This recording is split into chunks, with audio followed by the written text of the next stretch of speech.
Muy buenos días, compañeros y tutor. El decreto que escogí para esta actividad es el decreto 948 de 1995, donde se reglamenta la protección y control de la calidad del aire. Este decreto cuenta con 13 capítulos, donde nos dan todas las pautas que se deben tener para proteger y controlar el aire. El primer capítulo nos muestra contenido, objeto y definiciones. El presente decreto nos reglamenta la protección y control de la calidad del aire,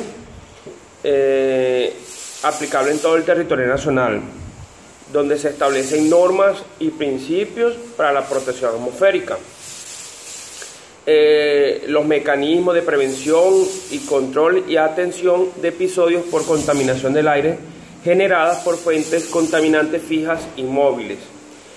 Y también nos dan como las directrices y las competencias para la fijación de la norma de calidad del aire o niveles de emisión. El presente decreto tiene como objeto o como objetivo definir el marco de las acciones y los mecanismos administrativos que disponen las autoridades ambientales para mejorar y preservar la calidad del aire y evitar y reducir el deterioro del medio ambiente.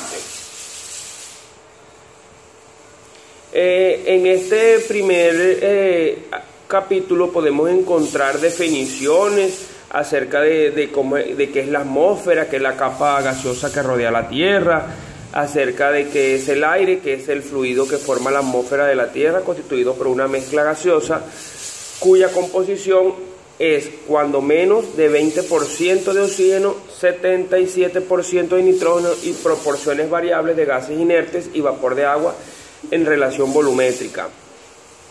Nos pueden decir que son los contaminantes, son fenómenos físicos o sustancias o elementos en estado sólido, líquido o gaseoso, causantes de efectos adversos en el medio ambiente, los recursos naturales renovables y la salud humana.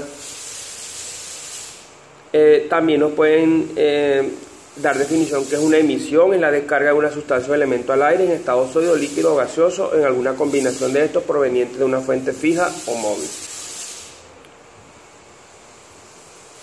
Tenemos un capítulo 2 donde vemos las disposiciones generales sobre normas de calidad del aire, niveles de contaminación, emisiones contaminantes y de ruido. En este capítulo encontramos varios artículos. Entre ese encontramos el tipo de contaminantes del aire. Son contaminantes de primer grado, son contaminantes tóxicos, contaminantes de segundo grado.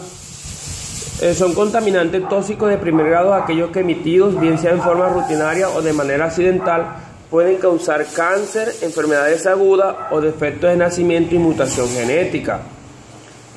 Se entiende por contaminación de primario o de primer grado la generada por contaminante producido por contaminantes de primer grado y por contaminación secundaria.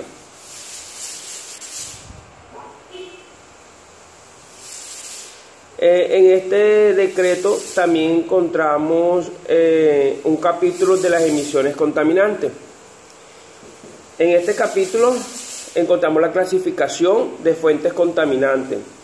Pueden ser fijas, móviles. Las fijas pueden ser puntuales, dispersas o aéreas, y las móviles pueden ser aéreas, terrestres, fluviales y marítimas. Aquí también encontramos unas restricciones importantes en este capítulo, restricción de uso de combustibles contaminantes. Nos dice que no podrán emplearse combustibles con contenido de sustancias contaminantes superiores a lo que establezcan los respectivos estándares en calderas y hornos para uso comercial e industrial o para generación de energía en termoeléctricas o en motores de combustión interna de vehículos automotores. Quien se encargará de establecer esta norma es el Ministerio de Ambiente, quien tiene los criterios para revisar la calidad.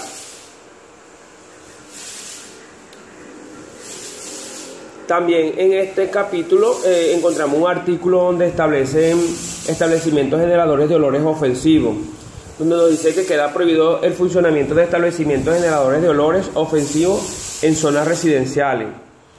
Quienes son las encargadas de regular esta norma son las corporaciones autónomas regionales y los grandes centros urbanos, y en especial los municipios y distritos.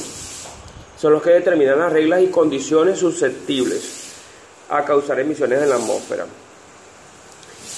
Encontramos otro capítulo de las emisiones contaminantes de fuentes móviles, donde nos dice cuáles son las emisiones prohibidas, las sustancias de emisión controladas en fuentes móviles terrestres. Encontramos el capítulo 5 de la generación y emisión de ruido, donde nos dice controla emisiones de ruido, donde nos dice que están sujetas a restricciones y control todas las emisiones, sean continuas, fluctuantes, transitorias o de impacto.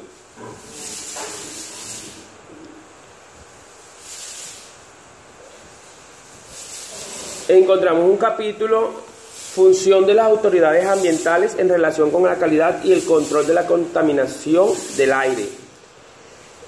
Cuáles son las funciones del Ministerio del Medio Ambiente, las funciones de las corporaciones autónomas regionales. Cada quien tiene su jurisdicción, pero el objetivo principal es preservar y controlar la calidad del aire.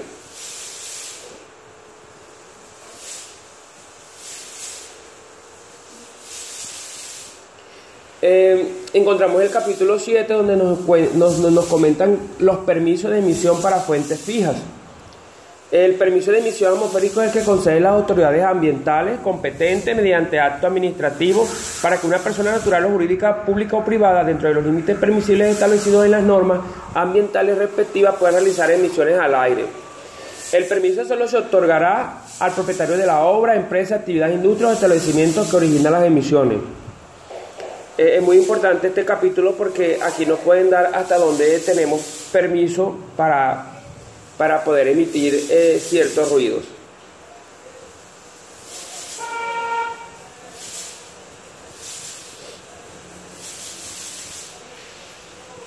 Tenemos un capítulo de mecanismos de evaluación y certificación para fuentes móviles.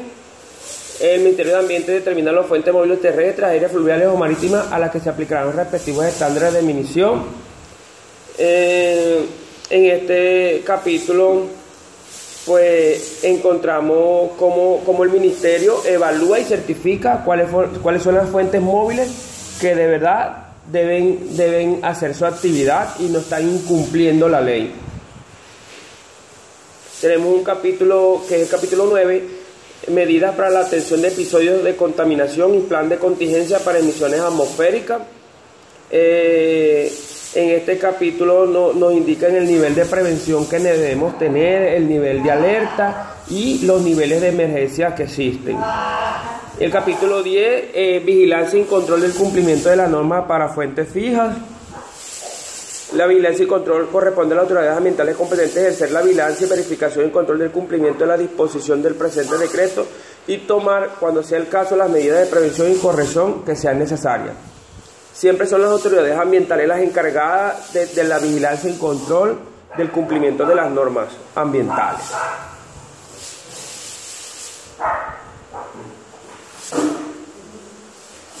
Tenemos ya para terminar el capítulo de medios y medidas de policía y régimen de sanciones. Pues de las medidas y medios de policía para la protección del aire, las autoridades ambientales ejercerán la función de policía que les atribuye la Ley 99 de 1993, y en tal virtud podrán adoptar las medidas y utilizar los medios apropiados para asegurar el cumplimiento de las disposiciones del presente decreto.